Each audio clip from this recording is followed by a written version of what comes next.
Okay, again, good morning to all. I see more and more people joining. So I advise you to get your favorite cup of tea or coffee to be ready to enjoy a very interesting opening session of day 2. I can already state that yesterday's conference day was a full success. We had a very diverse range of presentations from a diverse range of speakers. We started with keynotes from the US and from Kenya, and then we followed in parallel sessions on cross-cutting issues, but also on technical or techno-economic solutions for climate change. And it further went on during the day that we then also discussed more interdisciplinary views on solutions to climate change.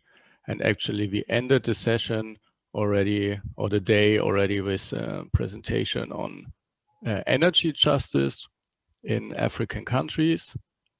And this was the perfect transformative presentation to open now the day 2.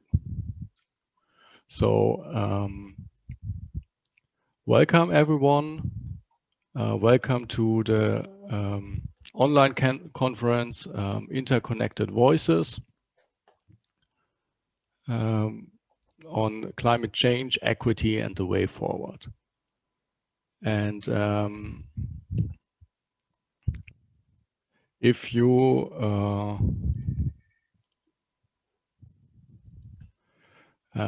are on Twitter or social media, you're invited to follow us or make your postings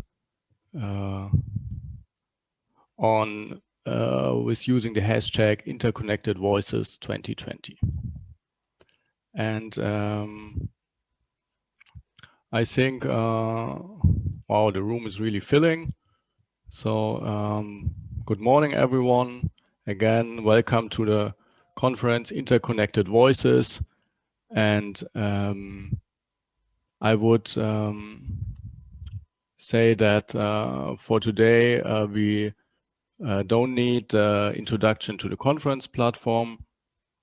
I will just briefly start with presenting what is the schedule for today, and then I will hand over to the keynote speakers, introducing them first, and then we'll hand over to the keynote speakers. So using this few minutes to give all participants the chance to see the opening of the first speech.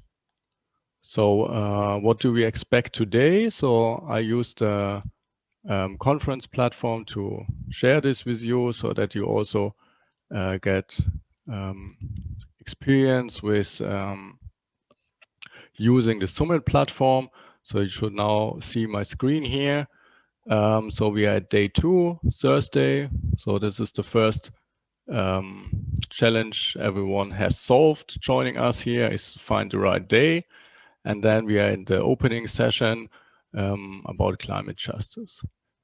In the very same room after our opening session, we will continue with different perspectives on climate justice.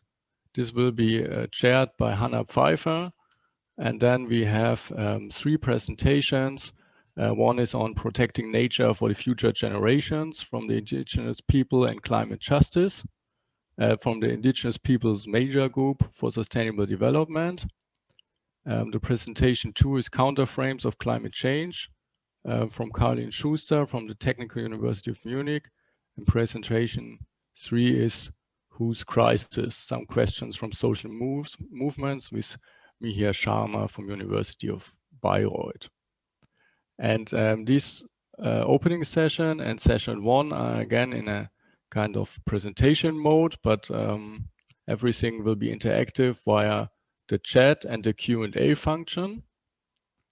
Then we will have a brief coffee break where you can join us in the yurt to drink a coffee or in the igloo to drink a tea and meet colleagues from RLI and from AGIA, the Arab-German Young Academy of Sciences and Humanities, which are both the organizers of this conference. And then we become more interactive.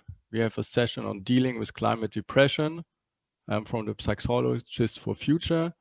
And after the lunch break, we have 4 parallel workshops where we meet in Zoom meetings and exchange on these 4 different topics, as you can find them here. And I think this is kind of an unique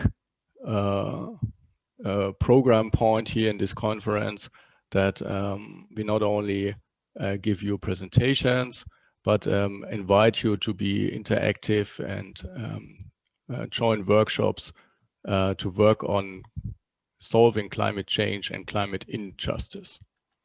And we will close with the presentation of the workshop findings so that everyone can learn what happened in the other workshops. I will give a brief wrap up, and then we also prepared a musical closing. So it's an exciting day ahead.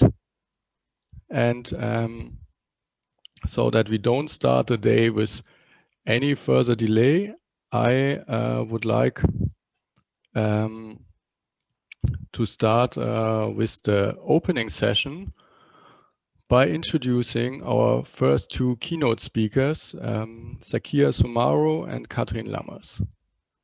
And you see them already on the screen with the perfect background fighting for climate change and climate justice. And let me introduce Zakia first.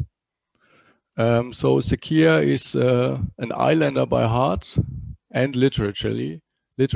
So she is, has roots in Mauritius, and decided after her career at an organization supporting research applications, she decided that she wants to be more active in research and sustainable transport. So she is currently conducting a PhD on sustainable transport solutions for Mauritius.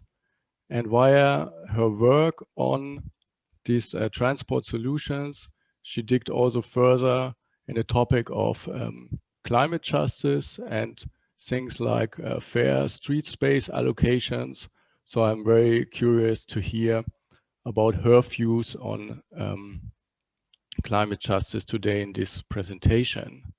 And she's accompanied by her colleague, Katrin Lammers. Katrin started her career in development cooperation and worked in Thailand on electrifying or hybridizing small island systems. And also her learnings there led to the motivation and ambition to investigate topics further, and also started a PhD financed by the Böll Foundation. And her PhD is on climate resilience and climate resilient energy supply systems for small islands in Southeast Asia.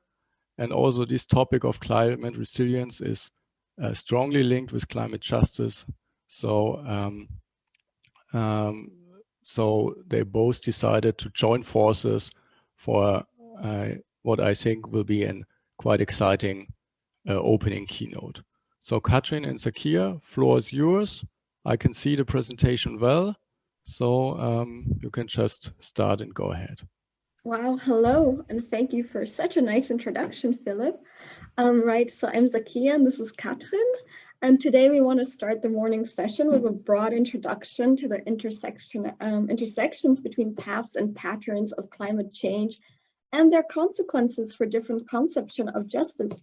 But before we go into details, we wanted to reintroduce ourselves. As Philip said, we're both doctoral candidates at the Technical University of Berlin and the RLI, both focusing on islands. And yeah, I look at low carbon pathways with a special focus on transport. And through our research, we both kind of saw that, hey, we have a lot of personal interests here. Yeah, hello. Warm welcome from my side as well. My name is Katrin. Yeah, and as you may have noticed while doing the introduction part and our PhD topics, so we both have something in common with island research, but we are actually both like real experts in the climate change and climate justice debate. So what we are going to present and going to share comes actually out of our personal interest, curiosity, and passion for the topic. So just as a little disclaimer. And then, this is working. Slides are frozen, sorry.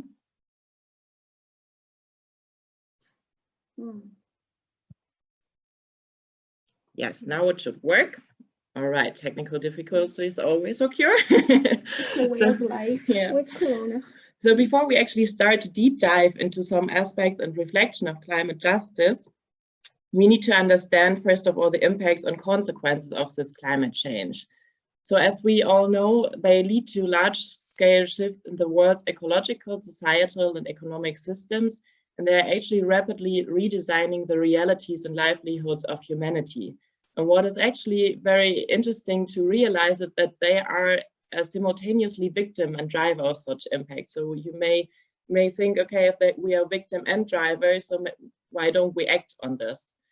And there's a certain need for system societies, individuals to be capable of quickly adapting to those changes and at the same time decrease causes of climate change. So we are actually talking about mitigation and adaptation at the same time. And the last point is already a little bit linked then to the topic of climate justice. So the climate change impact we observe at the moment are not occurring in the same form and intensity globally. Actually, many different perceptions on climate justice, and with each conceptualization being deeply contested, at the core, we feel that climate justice is a recognition that the effects of climate change disproportionately impacts the most vulnerable, marginalized, and least resilient populations in society, framing the climate crisis from angles of capitalism, migration, and gender, class, and racial inequalities, and putting human rights and human-centric approaches at the heart of dealing with the human crisis. And this can then be divided into burden-sharing justice and harm avoidance justice, whereas the first focuses on how the burden of addressing the problem should be shared among countries, and the second centers on the imperative that we need to prevent further climate change from happening, and focuses on who should do what to ensure that future catastrophes are somewhat averted at all. Yeah, and here in the slide, we can see like there are actually 3 dimensions where injustice occurs. So the first block is actually the cause and effects. We already touched on this point a bit. So we see that whereas groups in power emit more CO2, they're actually less burdened by the consequences of climate change. So actually those causing most the impacts, they are not the most affected. The second dimension is actually the preparedness and resources. So there again, if we look at the groups in power, they have actually sufficient resources to prepare for the impacts of climate change. And these resources were accumulated by exploitation of those not in power and economic activities resulting in increased climate change impact. So those in power have the capacities to adapt and to prepare for it, while those not in power lack this capacities. And then the third dimension is actually then we are looking then at the solution development. So we see at the moment that there's not a non-representative solution development because, for example, currently researchers and stakeholders involved in the climate change discussion are predominantly white and male. Just to give you one example, I found it quite astonishing looking at the figure that female authors for the IPCC report in 1990 were actually less than 5%. Looking at current figures for 2018, we were around 20%. I mean, there is a development, but I think, or we think, there's room for improvement. And we're just going to take a quick step back because unlike most social issues today, it is possible to trace the roots of climate justice or injustice between the present day and historical happenings such as periods of European colonialism and the systems of slavery, which then took place from the 15th century. So European expansion powered by the Industrial Revolution and its exploitation of much of the world unleashed colonial infrastructures, for example, setting into motion the trade and trafficking of thousands of species, including humans, across the Earth's surface. And all of this have led to ongoing legacies today, which we will touch afterwards in the different presentations. And moreover, the recent past have also seen the separation of environmental justice and even development goals on a local and global level, so both at the state and what is being given, so from globally. And this has thus pushed neoliberalism and its instructive exploitation of nature and each other, leading to an erosion of commitment to common goods and the belief that the free market is the most natural expression of human relations, which it isn't, of course. Yeah, and here we want to just give three examples from three climate change impacts that are actually very publicly discussed as well. So the first is touching on like increased number of cyclones, typhoons and hurricanes. And here we picked the example of the Hurricane Katrina, where in the aftermath and the evaluation of the catastrophe happening there, it became clear that mostly wealthy people were able to leave the area, whereas people of color faced difficulties in evacuation and many remained within the city. And they were actually exposed to a very chaotic situation and the repressive catastrophe management. The second point is the rising sea level. So the sea level is rising everywhere, but while some countries and regions do have capacities to, for example, implement floating cities and install big dam structures, for example, the Netherlands are quite spearheading here. People and governments in other countries, for example, in Bangladesh, the coastal areas or the coastal communities had to migrate, and the communities were actually left behind. So there's a certain discrepancy globally as well. So there's actually the technology and the knowledge, but it's not implemented everywhere at the same time. And then the increased temperatures, they are actually making learning, education, food production and preservation globally more challenging. And while some do have the access to electricity and therefore they are able to buy the cooling technologies, and they have the economic capacities as well to do so, others are forced to develop new strategies and mechanisms, or in the worst case, they need to relocate. And of course, in the introduction, we have heard that we are both island researchers, and of course, we want to highlight on the special position of islands in this whole debate as well. So looking at islands, CO2 emissions from islands and island states are comparatively low. Just to give you an example, the small island developing states accounted just for 1% of global carbon dioxide emissions in 2018. And then in contrast to that, islands and island states are severely affected by the impacts of climate change. I'm doing research on that in my PhD topic for islands, for example, in Southeast Asia, and you can really see that and realize that. And then there's like realizing this challenge, there's obviously an increased need or wish for independence and resilience for the island communities. And here I just want to give one example where there's a certain discrepancy as well, and that might need more attention. So reliable electricity access, we can see that as a prerequisite for a lot of other adaptation measures, and it's actually improving the independence and resilience of the health sector, of the agriculture sector, and the education sector. But then many remote islands often lack this access. So actually this point needs more attention as well. And for the last point, we want to highlight that there's actually a lot of insular frontrunners already being there. So the same constraints that leaves them vulnerable positions them to be leaders of sustainable transition as well. And yesterday, for example, in the island session, I found quite interesting as well that a lot of islanders were talking about like community-based and ecosystem-based approaches already. So there we can actually learn from the islanders as well. And of course, there's no climate justice without gender justice. So to start with, women are more likely to be poor and have less resources to deal with the changing climate.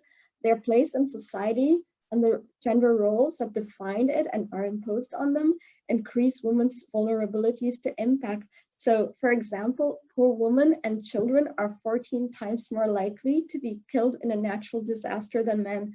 At the same time, we face unequal participation in decision-making processes and policy-making. Yesterday, I found it very interesting in one of the sessions where we talked about how we deal with climate change from 3 different countries. We don't see a lot of women in leadership roles when it comes to policy making. And this is an issue because it makes climate related or all related policy planning very one-sided, one-gendered, and leaves out a lot of gap and needs of half of the world's population. And at the same time, research and project experience shows that when women are involved, they can and they do play a critical role in response to climate change due to their inherent knowledge, for example, in some communities at the household or community level, or even when they take place in participation at the political level. This has led to greater responsiveness to the citizens' need and inclusion of more factors. And I think we place a lot of hope in achieving greater climate justice at the international negotiation rounds, notably the Conference of Parties. But this is an issue because the UNFCCC ties equity to common but differentiated responsibilities and respective capabilities. And this is a very vague definition, leads to a lot of room for translation, and leading also to a huge tug of war between countries when it comes to commitment. But what we know is that there definitely needs to be greater recognition of the marginalized. Instead of only looking at mitigation and adaptation, we also need to remember that there was loss and compensation in the beginning. And we also have to remember that we have a moral responsibility to include the voice of future generations, because at the same time, we have a choice, kind of in this moment, more or less. The future generation will have no choice but to combat the effects of climate changes under more restricted, with more restricted resources and with more urgent time frames. So I think that we touched on a lot of very challenging points, but this is good because when we look at the challenges, we do see the way forward. And this is the opposite. So solutions need to be inclusive, participative, affordable, available, transparent. We need to hold fossil fuel companies and our leaders accountable. There needs to be more intra and intergenerational equity. And if these words sound familiar to you, it's because we saw a lot of them in the word cloud yesterday in the opening session. So we're already on the good path. We need to remember to include traditional knowledge along with modern science. There need to be a lot of community and eco-based system approaches, as we also saw in the sessions yesterday. We need to include all diverse and representative research groups for creative solution findings. And this is the only way that we can address all the current institutional, contextual, and empirical biases within the fields, within ourselves. And this needs critical reflection. Yeah. So yeah, we invite you to stay strong, to support each other, to communicate in a careful and respectful manner, because language always matters. And then maybe from time to time step back and reflect with friends, fellow researchers, family, or whoever you want to reflect with, to overcome the biases we are actually facing and feeling. So we found these questions actually quite helpful for our own reflection as well, and we just want to briefly read them out loud. So who do we believe we are representing? So, and who are we speaking for? Who do we imagine ourselves fighting on behalf of? Is this a safe and just space? Who has the most to teach us and the least opportunities to do so? It's a very painful process to go into the reflection, but taking the roads less traveled is never easy. But we believe that we can do this together as a strong network and passionate people. Yes, so thank you for listening. And we look forward to your input, to your comments, to the chats, both on Summit and in the Zoom. And we just really look forward to taking this discussion further with you today. Back Wonderful. To you, Philip. Please leave this last slide for a few seconds more. Thank you so much, Zakia and Katrin. And I think this opening keynote has not been, could not have been selected better, because I think now everyone is kind of on the same page what we are speaking about on this conference day. We speak about climate justice, and I think your guiding questions for reflections will be very well received by the audience, and we will take them further in our conference day, but hopefully also beyond that. And I can just encourage everyone, you see the Twitter handles, for example, of the two speakers. You can find them there. You can connect via the Summit platform or via the contact addresses provided here. And any questions you can ask in the chat or in the Q&A. And so far I see no questions. I think it's also based on that your presentation was more an explanatory presentation. And I think it's good that there are not many questions at the moment. I see a virtual applause coming up. So please stay on the panel. And oh, there's one question from Uli Lich, so I can give you briefly, maybe you can write them in the chat. Okay. So then I will already transition also to, yeah, I don't see them. So then I would like to transition to our next presentation, which will come from Imeh Ituen. So maybe you can switch on your video, and I say thank you to Zakia and Katrin. But as I said, please stay on the panel. And Imeh, as agreed, I will share the slides. But before, I want to introduce you to the audience. So Imeh studied social sciences and environmental management in Berlin and worked as a consultant. But since October 2020, she has been a research assistant at the Chair of Globalization and Governance of Climate Policy at the University of Hamburg. And as an environmental and human rights activist, she deals with questions of colonialism and racism in the environmental and climate crisis. She is part of Black Earth, a Black indigenous people of color environmental and climate justice collective in Berlin, and a Bewegungsstiftung board member. And based on her expertise, and she will talk today about there's no climate justice without racial justice. And I will be your assistant here and open your slides. 1 second. So maybe you can already. Should I start? Thank you, first of all, for the introduction. Yeah, the slides will pop up now. Awesome, thank you. Okay, so thank you for the introduction. I hope you can hear me well. And also thank you for the invitation to join this important conversation this morning. Yeah, also to Zakia and Katrin for your input. I think it was very important also to highlight the intersection of climate justice and gender, as I think this is also very important.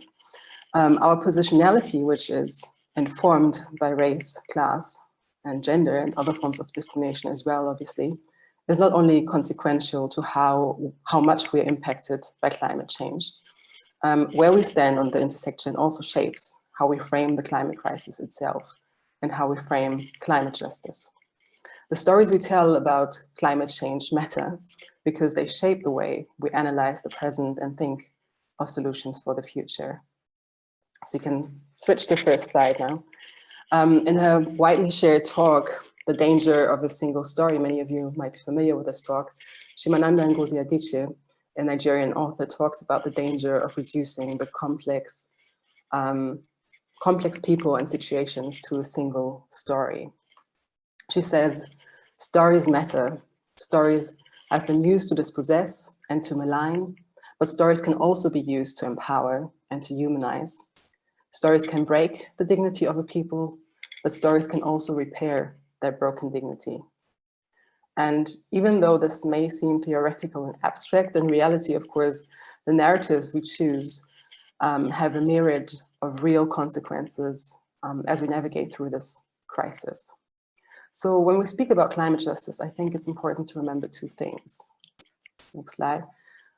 First, that there is no single story, which seems obvious. I mean, obviously there are many people and we all have our own experiences and perspectives, but discursive power is not distributed equally. So among other dimensions of discrimination, race, gender, and class determine whose framing will be perceived as neutral, objective, universal, and so on.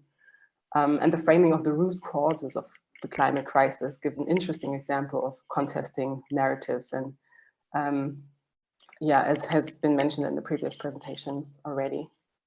In Western narratives, often we start with the industrialization and the use of coal around 1800. And on the other hand, many linked to the formerly colonized world point to the racist colonial violence that has been emanating from Europe since at least the beginning of the colonial project in the 15th century. And in fact, the Antarctic ice cores that you can see on the picture on the left-hand side link the beginning of the Anthropocene to colonialism. So around 1610, there was a rapid decrease of CO2 in the Earth's atmosphere. And this substantiates the theory that this rapid drop in CO2 is linked to the violent colonization of South America and the genocide of indigenous peoples. Within just a little more than 100 years after the arrival of the Portuguese in 1492, it is estimated that up to 90% of the indigenous population had died. And as a result, agriculture pretty much came to a standstill. Forests grew back and so much CO2 was sucked from the Earth's atmosphere that CO2 levels reached a low point, resulting in a small ice age. And you can see this drop in the graph at the bottom. So we see how these two narratives are different and obviously have different implications. One starting with coal in the UK in 1610 and the other starting with the destruction caused by the colonial project in South America in 1492. And of course, this would also result in very different understandings of climate justice and lead us to different conclusions on what justice would require. So this brings me to the second point on the next slide, the importance of broadening the scope of stories present and opening discourses up to stories from all places and all positionings. And here I would like to give you a concrete example. On this picture you see a banner from a Fridays for Future protest, and on the banner it says, "We are young and need the world." And many of you probably also know this slogan that is often chanted at Fridays for Future protests. Wir sind hier, wir sind laut, weil ihr uns die Zukunft klaut. So we are here, we are loud because you are stealing our future. So Fridays for Future's narrative centers intergenerational injustice. So basically the injustice that older generations have lived at the expense of younger generations. But if we look closer at intergenerational injustice, and if we look at intergenerational injustice from a global perspective, This next graph on the next slide helps us to do that. Then we see a different picture. The dots in this diagram represent cities bigger than 1 million, and the continents have been assigned different colors. So blue in the upper left corner for Europe, and Africa, red in at the bottom right. And we see, so Europe, has a low population growth and low risk to climate change impacts, or low vulnerability to the impacts of climate change. And on the other side, we see African cities with high population growth and extreme risk. So, which means that nowhere else are as many young people going to be adversely impacted by the impacts of climate change, or by the effects of climate changes on the African continent. And of course, we all know that the current and historic CO2 emissions of African countries represent a negligible fraction of Europe's. So this was just to give one example for the dimension of intergenerational climate injustice. And I could give you many more examples to show that whether in the global north or in the global south, and very much irrespective of the dimension of climate justice we look at, whether it's gender injustice or intergenerational injustice, the effects of systemic racism render Black people and Indigenous people and people of color more vulnerable to the impacts of climate change. And there are some examples on the next slide, because, and now you can just click maybe 4 times. Statistics from, yeah, that was a bit fast, but statistics from the US are usually aggregated by race and show again and again very clearly that Black people, Indigenous people, and people of color are much more likely to live in inner city heatlands and suffer from heat waves, or to live within the floodlines, as was previously pointed out, and be affected by floods, or live within the proximity of polluting industries. And while this kind of data is not available in most other countries, because it's not aggregated in that way, we can also see a similar correlation between race and exposition to environmental pollution and noise pollution, or sorts of harmful pollutions in Germany when we look at the distribution of pollution linked to race, basically. So we see that in Berlin also, racialized people live in areas and in streets and on intersections that are more heavily polluted. And while there are numerous reports by the UN, the IPCC, the WHO, OECD, and so on and so forth, on the intersection of gender and climate change, and also on the intersection of poverty and climate change, I'm not aware of a single report that focuses on the intersection of race and climate change. So this erasure of race as a crucial dimension of oppression will exacerbate the impact climate change will have on racialized people. Reports on the intersection of climate change and gender are very clear, that measures that are designed for all do not work for all and do not reach all. Often benefits, the benefits only often reach those at the center, and to thus further marginalize those already at the margins. It's only when we think with the most vulnerable, the most dispossessed, the most sidelined in mind that we can identify solutions that truly benefit all. Yesterday, we heard a lot about renewable energy and decarbonization pathways, but we must not forget that this transition in the global north threatens to create new geographies of extraction, exploitation, and violence. How we constitute climate justice, how we think of climate justice, the stories and narratives that we create around climate justice will determine whether people can keep their rights to their territories, to their lands, to their health, livelihoods, culture, well-being, and so on. So next slide, what does it mean for climate justice in practice? And how do we build a climate justice movement across different positionings? And I would kind of follow the previous presentation in asking just crucial questions, really, by starting to ask who benefits from certain measures, who pays the costs, and who is part of the decision-making processes and who decides at the end of the day.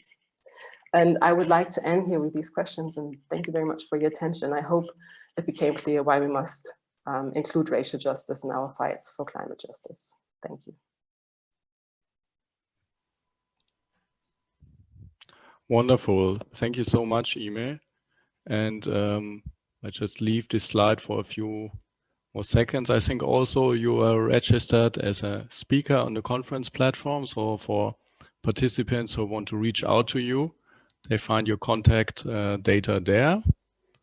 And I know it's always a bit weird to be a speaker at a webinar because you speak into like a silent space, and that's, I think, one of the special challenges of the online conferences.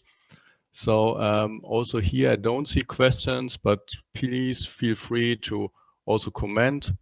And we just see that Clara, for example, writes, "Thanks, that was great." So to the audience, you can also show your appreciation here so that we know that you, okay, so this, I think I just opened the box because people were just waiting to give the virtual round of applause, which I think is very well deserved. And yeah, I also would say it's a bit, I mean, it's a sensitive topic, and it's super important that we talk about this. So I would briefly have a question, because you said that especially racial justice is underrepresented.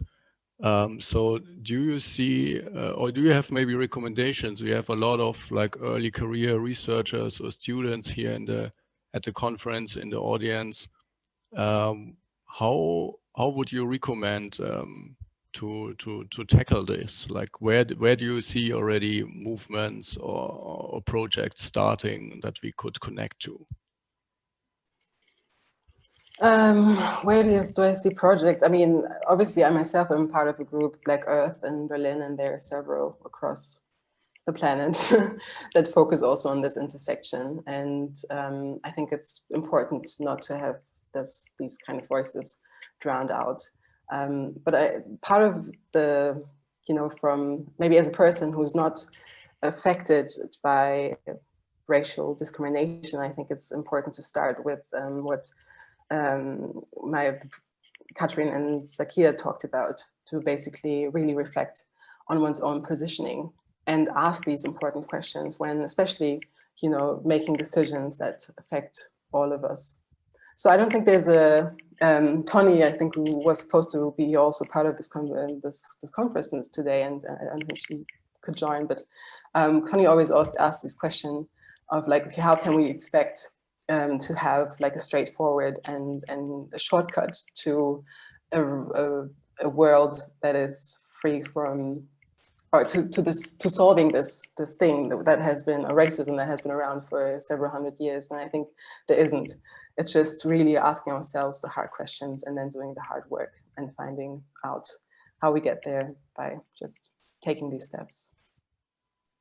Yeah, perfect. And I think taking this self-reflection, of course, it's from my personal point of view, it would be much easier to speak about the technological solutions than about power structures, as I'm myself representing a non-discriminated group. So I think it's, yeah, so this is really something we can take up from your talk and your suggestions, that this is definitely the more painful process than the one where we just develop new solutions and technical models or simulation tools, which is more than can be more easy and simple, as you don't need to reflect on your own position. And we got also one question. I think we still have time for this question, and then if you answer that quickly, and then I will hand over to Amro.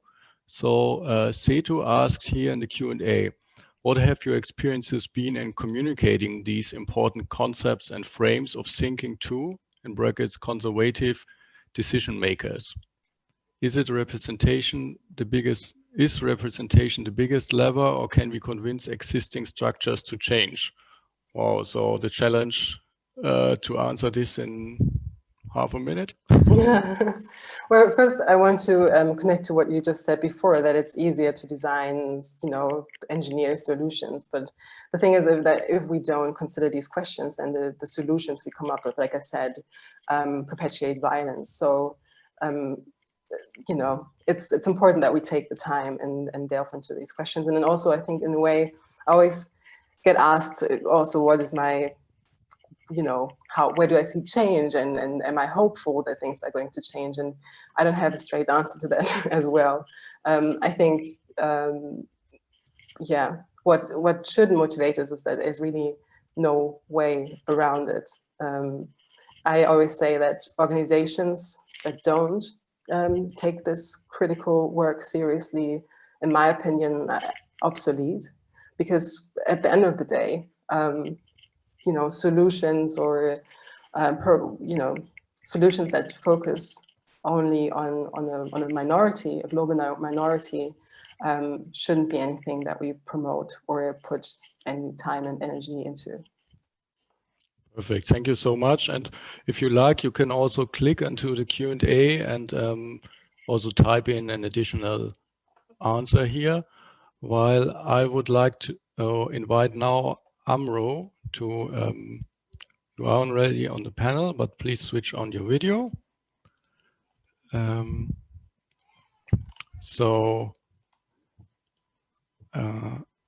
will talk about thwarting in a climate change apocalypse through civic narratives.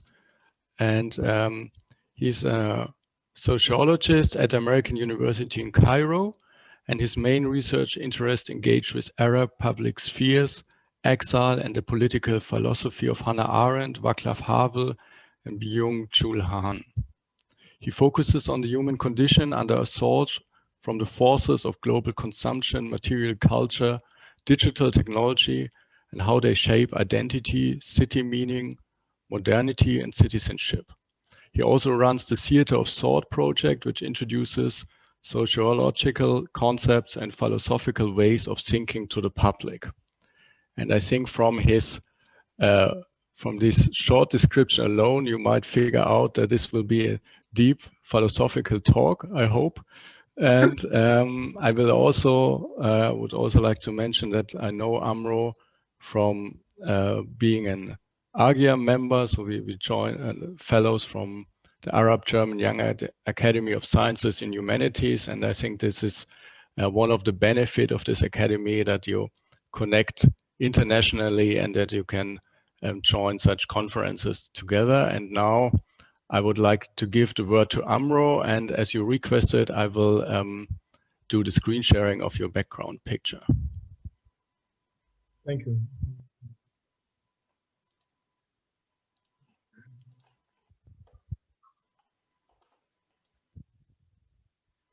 Okay, thank you, Phil, so much for that and for that introduction.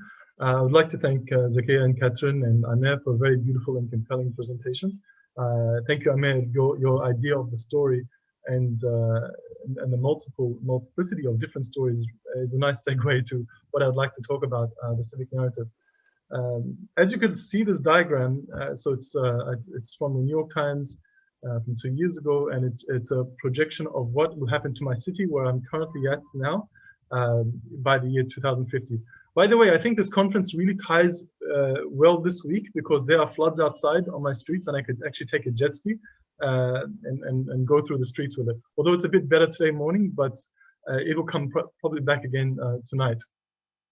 But it really overlaps with much of what we are discussing.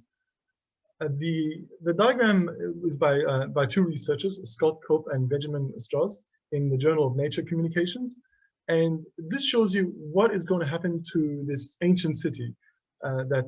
It is, you know, literally a lot of it is going to go underwater. But according to the map of 2050, my house will still be okay, just, you know, not too bad. But we have a real crisis here. It isn't the fact that 30 years is coming and the city will be underwater, but the fact that no one is acting like it's going to happen in 30 years. And it's not going to be 30 years and then surprise, it's incremental.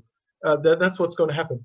And you, through workshops and conferences and talks, you try to convince different sectors of the gravity of the situation. We are talking about 30 years. If you're old enough to remember the reunification of Germany, you know, and until now, that's the time span we're talking about. We're talking about George Bush senior presidency till Donald Trump. We're talking about, you know, the chancelleries of Helmut Kohl, Gerhard Schroeder, and Angela Merkel. We are literally 3 German chancelleries away from becoming Atlantis. You know? And I think why the lack of alarm could be summed up by Jeff Goodall in his book, The Water Will Come, Rising Seas, Sinking Cities, and the Remaking of the Civilized World, where he says, we are not wired to become, we are not wired to make decisions about barely perceptible threats that gradually accelerate over time. We're not so different from the proverbial frog that boils to death in a pot of slowly warming water. And I think that really captures the philosophical problem that we are faced today. So, you know, among the countries in the world, Egypt is amongst the high risk from human-induced climate change. Egypt is among the 10 most vulnerable countries, and yet is number 104 in terms of adaptation measures. And we're already seeing the effects of sea level rise in the country that form the salinity in the delta and the coastal region. And you know, and the thing is even with sea level rises, sea dikes cannot protect 1 meter and 2 meter rises. And the other problem we have is that it's a very Alexandrian-centric approach, that we're focused on Alexandria, but we're forgetting about the rest of the delta. Alexandria and the delta form 40% of the economy in Egypt. So how is Alexandria dealing with this? Well, it's trying to deal with it. There was a 2011 study that said climate change will cost the Egyptian economy up to $20 billion, and that's 7% of the GDP. So the stakes are very high.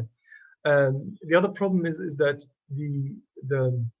the very research institution here that deals with these coastal problems tends to favor big business interests. I'm not saying the staff themselves do that, but just the nature of the environment pushes them to favor tourism and big business interests. You know, as one staff member said to the environmental Peter Schwartz, if we say that we have a big problem, the investors will withdraw their money and put it somewhere else. They do not develop the coastal zone, and that's against our policies. We need to develop these areas, and we need to have people interested in them, not to be afraid at any time. And it's the same problem as the pandemic that we see across the world with, you know, economy versus protecting lives. This is sort of the situation we have, but it's obviously a longer-term problem. And so there is a need, amongst other factors, other measures, for a mobilizing narrative. You know, a big grand story that can be inclusive of different people in the civic sphere. You know, we're talking about a mobilizing narrative that has a vision for sustainability. The author Anne Yernak speaks of a mobilizing narrative as an unfolding story with the potential to serve as a theoretical thinking tool, an empirical guide to promote practical action.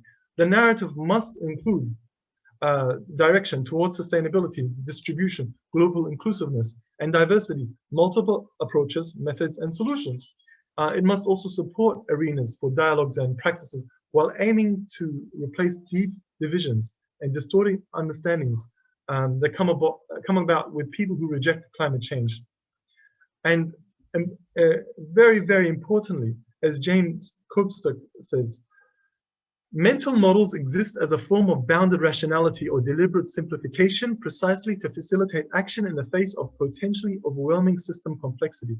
We need simple messages. We need a story that can get to the public without the complexities and the abstracts, because we're living in a time of urgency. And you feel it literally. I feel it every day living here.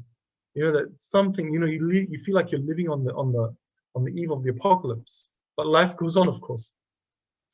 The problem with forming narratives has a lot to do with the fact that climate change is not part of our history, not just Egypt, but globally. we can unify around poverty because we relate to that, and there's a global history of poverty, but there isn't a global history of climate change. Yes, individually, individual cases for sure, but not say on a global unified scale. The other problem is that people's poverty and immediate needs are always thought of first, and this is understandable in countries like Egypt, as well as we have the problem of civil society being constrained, as you might know, here in Egypt. So there is a lot of room for movement. The other major crisis is mutant capitalism that has no vision. It has no, end or and another obstacle in its way. And another factor is the lack of ideological pluralism. But building a civic narrative can work if we take into ingredients. For example, for Alexandria, what gives me hope is that the Alexandrian fishermen, with their limited education, have much more of a consciousness of climate change than Ivy League Republican senators in DC. There is also a history, like the first, there's a modest history of dealing with climate change, where in 1830, the ruler Muhammad Ali built the first wall against the sea, the first kind of in the world, and now that's being undermined. The other question is, we could think of civic narratives from the past and how we can revive that. Do we bring cosmopolitanism back and give it a much more 21st century feel to bring people into the story? Do we bring back Mubarak's universalism? For all of the problems of Mubarak, the Mubarak regime, he had an idea of tying Alexandria to the rest of the world. The other question is, do we look at the sociology of climate change, where we identify social structures and dimensions of agency that will facilitate transitional pathways to a low carbon society, but overall to fighting climate change as an existential question? What about social values relating to nature, the environment, and the climate? What does religion have to say? Given that religion, the mosque and the church plays a big part in Egypt, can we get the mosque and church on board? And there's a huge, there's lots of evidence to show that through the Quran and the Bible, that you can bring ideas of that support sustainability and protection of the environment. I'm just surprised it's not done to the level that it should be done. And so this is a question that we need to ask ourselves. What about campaigns to imbibe climate change through civic patriotism? We talk about, in Alexandria, we talk of Agda Nas, the champion people. Alexandria suffers from second city insecurities, where they have to measure themselves against Cairo.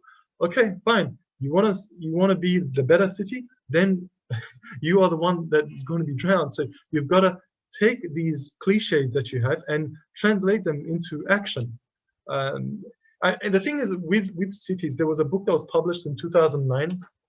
I highly recommend. It's called The Spirit of Cities, where they looked at the civic ethos of every city, and they found that cities, the one word that defines these cities, tend to be very common to a lot of people. So they discovered for New York, it was ambition. For Paris, it was love. Surprise. For Beijing, it was power. For Hong Kong, it was materialism. For Jerusalem, it was religion. Now, if I was to ask a lot of participants in workshops in Alexandria what would define Alexandria, or just ask everyday Alexandrian, they'll say nostalgia. Nostalgia is a very, very common ethos to the city of Alexandria. And I think nostalgia can be made political. If people want to return to the good old days, how about you return to the good old days of protecting the city, where the city, you have beaches again, and well, that's not going to happen because of erosion, but good case scenario, we don't go underwater. And it, of course, the narrative is not enough. It has to be institutionalized. It has to be, part of a bigger picture. It could even be part of a Mediterranean social contract with other Mediterranean cities. I could see that as a viable way that it can work, where we bring different civic narratives. There are many possibilities, but it needs to be brought to the forefront. And often political ideas start at the margins and they come to the forefront. But we don't have the luxury of decades now. We need to really start thinking about this and pushing things to the mainstream with alarm, I have to say, with some sort of desperation. And finally, I'll conclude when the CNN journalist was interviewing me in Alexandria about, he asked me, it was about the history and culture of Alexandria, and he asked me if my daughter was to come in 20 or 30 years' time, what can she expect? And we're not even talking about climate change. He says, what can my daughter expect? And I said to her, she's welcome to visit the world's biggest underwater museum if things don't happen and action is not taken. And thank you. Thank you so much, Amro, for a very illustrative talk, even using just one image. And I think this also what you presented connects very well to yesterday's last session, session number 4. One researcher was speaking about the role of religion in fighting climate change in Brazil. So I can invite everyone to look at the Summit platform. There you can also see the recorded talks.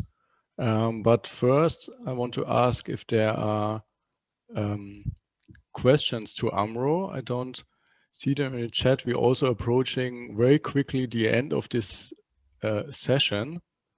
I want to congratulate you that I think I personally enjoyed not looking at the slides and just focus on listening. So this was also something very nice, and especially that you bring in this perspective that people need to digest this threat, this what does it really mean? And I think this picture and showing that like a mega city like Alexandria will basically disappear. It is too much to digest. And the question is, so maybe I can ask a brief question to you. How do we make this digestible, this message? That's me, or it's a general question? It would be to you, and then I see also a question from the audience. Let me take the question from the audience first. For me here, she's here. The question is, I was wondering if you could connect the Fisher people to the folks in Senate in DC. What does imperialism mean for the fight against climate change?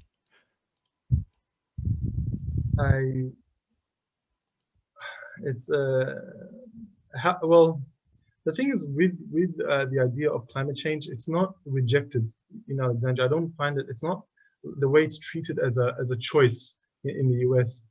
People are aware of it. They might be indifferent to it, and they're indifferent to it for pragmatic reasons, for economic reasons. They don't take political positions against climate change, or at least that's not what I see. So the thing is that how do you connect it? I would not know. It's a very big question. The problem is that America is a very peculiar beast on its own. With different worldviews compared to much of the rest of the world. But having said that, where Imeh really touched on a very important point is that here in Africa we're disproportionately affected by carbon pollution and various types of pollutions that happen in the industrialized world. And in California, enough is one of the biggest culprit, even without the rest of the US. But I'm hoping, and I'm just saying, I'm hoping with the new Biden presidency and John Kerry leading a portfolio on climate change, that this will be taken into account, that there will be a dialogue with Africa on an equal footing, and that practical measures are taken, not just to sustain, to offset or hold back the carbon pollution, but also engage with the rest of the world that are in effect victims of these policies that they had nothing to do with. So these are questions that we will see in 2021, and I have to be hopeful, because whatever this thing is happening is not sustainable, Yeah. because it's really a madness. We're talking about climate change with the pandemic, with just being in the Middle East alone, you think existentially every day. So one could go on forever about the questions of what needs reform and what needs to be done. But the climate change question should be at the top of the list. It's not even an option. It should not even be a choice. And, and let's just see how 2021 pans out. Perfect. Okay. Thanks.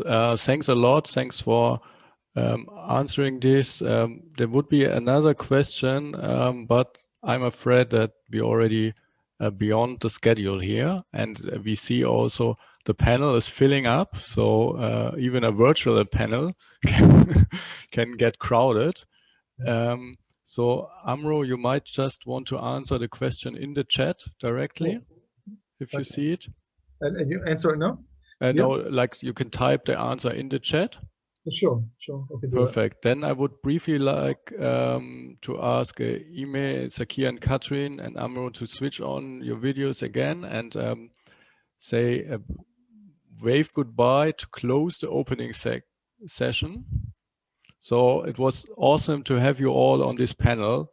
Very honored to open day 2 of the conference with you all, and I think you gave so much to think about that I can't wait to work on this now. And thank you very much. And I would like now to introduce Professor Hannah Pfeiffer, who will moderate the next session. So for Amro, Zakia, Katrin, and Imeh, you can just switch off your videos, stay on the panel a little bit, that you can also answer questions which might pop up in the chat, and then you will be transferred to the audience. Okay, so thank you. Thank you. Hannah, you can, okay, perfect. We can see you already. You can also, I would like to introduce you to the audience. So Hannah is, first of all, a new selected member of AGIA, the Arab-German Young Academy of Sciences and Humanities. So after the 20th time, you can really say it. I practiced this a lot during these conference days. And Hannah is a professor of political science with a special focus on radicalization and violence research at Goethe University Frankfurt. And she will chair our first thematic session of day 2, different perspectives on climate justice. So Hannah, I would like to hand over to you so that you can start our session 1 of day 2 of the Interconnected Voices conference. Well, thank you so much, Philip, and good morning to everyone. I'm really extremely happy to chair this first thematic session of the second day of the conference. I have to say my own work on climate questions and climate justice is already far in the past. So I really appreciate the opportunity to sort of get back into these debates, and I'm looking forward very much to the great panel we're going to have now. So let me introduce our 3 speakers that we're going to hear from today. So the first presentation, Protecting Nature for the Future Generations, Indigenous Peoples and Climate Justice, is going to be brought to us by Joanne Carling. And she represents the Indigenous Peoples Major Group for Sustainable Development. And the IPMG is a forum for coordination and planning to promote the advocacy agenda of Indigenous peoples, in particular to enable full and effective participation of Indigenous peoples in the development, implementation, monitoring and review process of action plans and programs on sustainable development on all levels. Warm welcome to Joanne. Our second speaker, Caroline Schuster, is a doctoral candidate at the Bavarian School of Public Policy at the Technical University in Munich. She holds a scholarship from the Heinrich Böll Foundation, and in her research, she analyzes climate change discourses in the online sphere using techniques of machine learning. and she's gonna present a talk called Counterframes of Climate Change. Warm welcome to you too, Caroline. And finally, I warmly welcome Mihir Sharma to the panel. He's a junior fellow at the Bayreuth International Graduate School for African Studies. His research focuses, among others, on social movements, race and anti-racism, as well as environmentalism.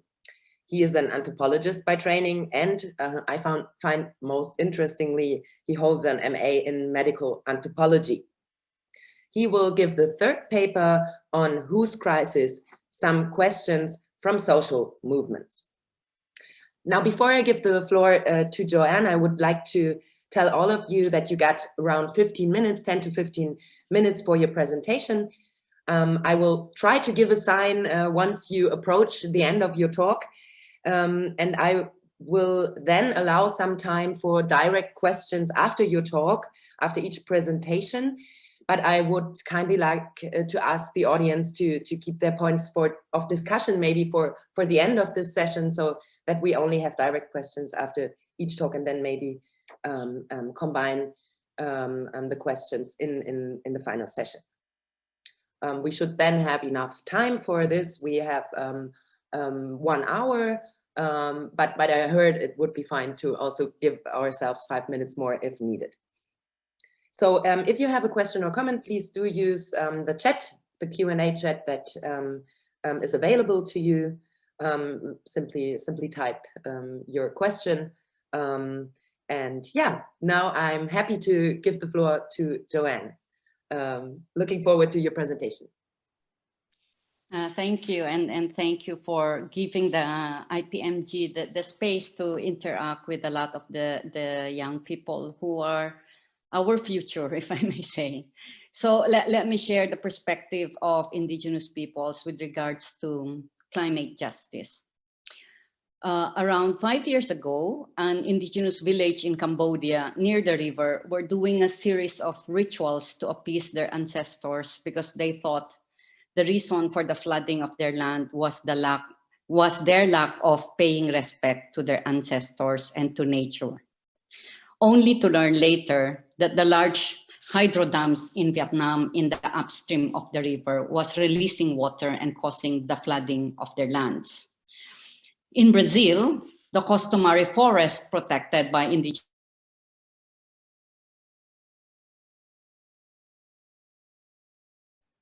Joanne, sorry, I think you accidentally muted yourself. Could you? Sorry. Thank you. Okay, should I start again?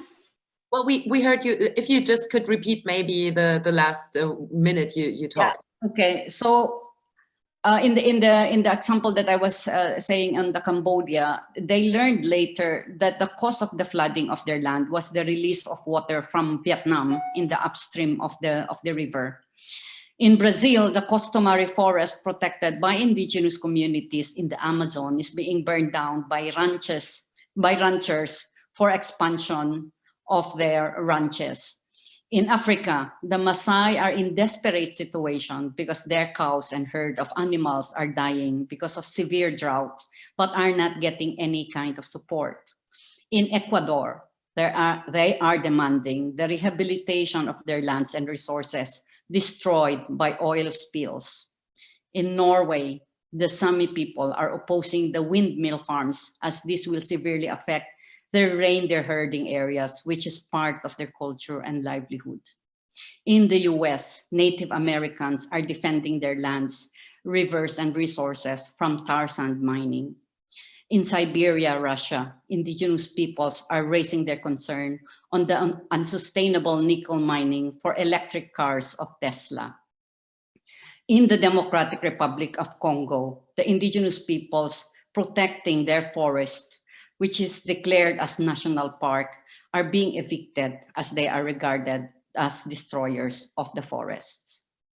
These are the realities of climate justice issues for indigenous peoples across the world. While indigenous peoples have the least carbon footprint due to our simple lifestyles, we are highly vulnerable to climate change. At the same time, while we are protecting and conserving forests and biodiversity, we are evicted in the name of conservation and carbon sequestration. We are even criminalized in practicing our livelihoods. Likewise, while indigenous peoples are fully supporting the just transition for fossil fuels to renewable energy, the implementation of many renewable energy projects are violating our rights to our lands, territories, and resources, to our livelihoods, to our cultures, and to our well-being. This is also the issue of social equity, as energy is not for indigenous communities, but for industries and the urban and semi-urban areas. Let me present an overview on indigenous peoples and why climate justice is at the heart of our survival. The indigenous peoples comprise 6.2% of the global population, but 15% of the poorest. 72% of the more than 476 million indigenous peoples live in rural areas, including in fragile ecosystems, which we have conserved and adapted to for centuries, but are now threatened by climate change. For centuries, indigenous peoples across the globe are living in harmony with nature for our collective survival and well-being and the survival of the future generations. Indigenous peoples continue to conserve more than 50% of the world's remaining biodiversity and enrich our cultural diversity as our contribution to the world. Majority of indigenous peoples persisted in maintaining our strong attachments to our customary lands and resources, which we regard as the source of our distinct identity, spirituality, traditional knowledge, culture, and ways of life. So we are one with our land. With this principle and practice, indigenous peoples maintain our interdependent and respectful relationship with nature and the environment. The land, the seas, rivers, mountains, forests, savannas, deserts, the sun, the moon, the sky, the wind, the flora and fauna. This relation is further expressed in our social values of cooperation, reciprocity, upholding the common good, do no harm, and to use resources for one's needs and not greed. These social values are important in maintaining community cohesion and resilience, as well as in maintaining peace and conserving resources for the future generations. These values are the foundation and framework of environmental sustainability for indigenous peoples. The interdependent relationship of indigenous peoples with our land and resources have persisted in varying degrees in spite of colonization, forced assimilation, and impositions by states which indigenous peoples have resisted in many ways. The prevailing dominant economic, political, and social systems, which disregarded indigenous peoples' interdependence with our environment, have resulted to the systemic discrimination and marginalization of indigenous peoples. The process of industrialization with the use of technologies for resource extraction, such as wide-scale mining of oil and minerals, have devastated indigenous territories across the world. Likewise, the building of large dams have severely fragmented the riverine systems and have caused the forced eviction of more than 80 million indigenous peoples. The massive deforestation and grabbing of lands for wide-scale agribusiness have made indigenous peoples even more impoverished due to forced eviction, destruction of livelihood, among others. As evidence have shown, the process of industrialization and economic growth being imposed on us by states, corporations, and investors is causing climate change. And for indigenous peoples, this is synonymous to environment destruction and attacks to our reciprocal relations with nature. It is also the main factor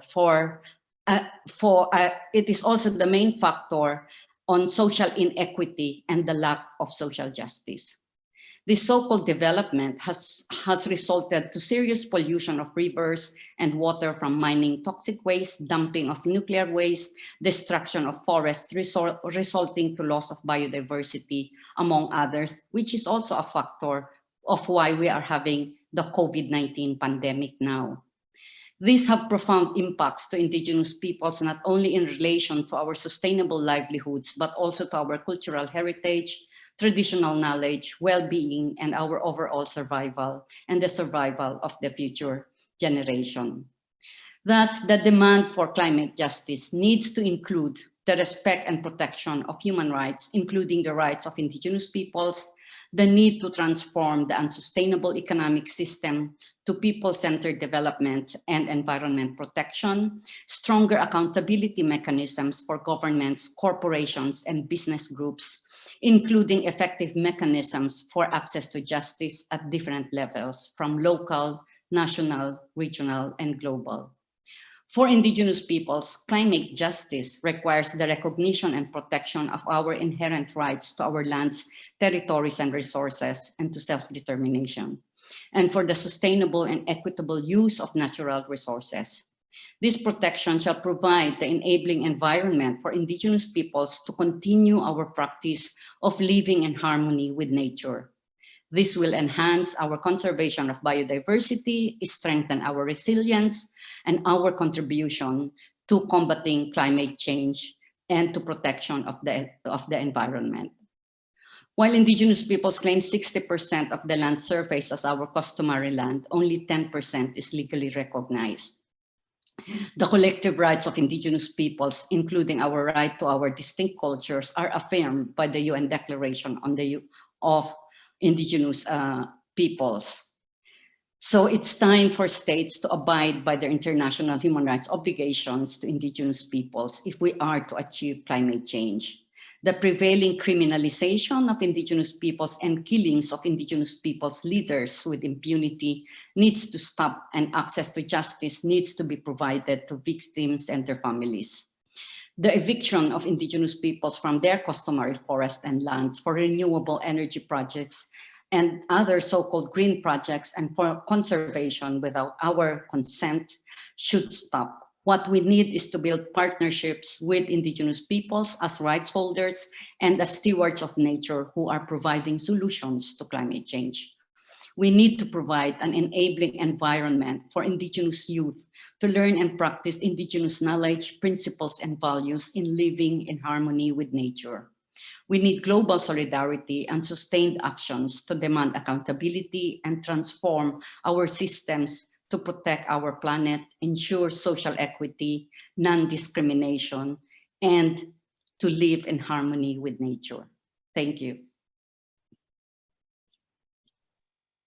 Thank you so much, Joanne, for this comprehensive view on indigenous peoples and pointing out the vulnerabilities, but also maybe pointing to agency and how important that is to include indigenous peoples in the programs that we develop. So I would now like to ask the audience whether there are any direct questions to Joanne's talk. So far, everyone expresses their gratitude in the chat for this wonderful presentation. And I don't see any direct questions, so maybe we'll come back to that later in the broader discussion. And I would now like to invite Caroline Schuster to give her presentation. Caroline, please switch on your camera and the floor is yours. Thank you very much, Hannah. Thanks for having me. I hope you can hear me.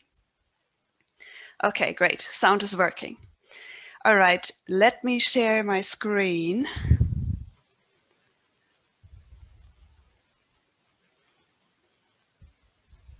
So we can get started. So thank you for the introduction, Hannah. To clarify, my research is very interdisciplinary. So I'm researching the digital climate discourse, but I'm doing my doctorate actually not in politics or sociology, but in computer science. And today I will talk to you about counterframes of climate change. I realize that this is the climate justice session of the conference, and I'm going to assume that climate justice is a vital point of view for all of us, a salient framing in our minds. But as you will see, I will make a case that we should keep other perspectives in mind, at least for the communication. So let me start by just reviewing quickly what framing is. So framing, best described by Antman, is selecting some aspects of a perceived reality and constructing messages that highlight connections among them in ways that promote a particular interpretation. Antman further defines framing in terms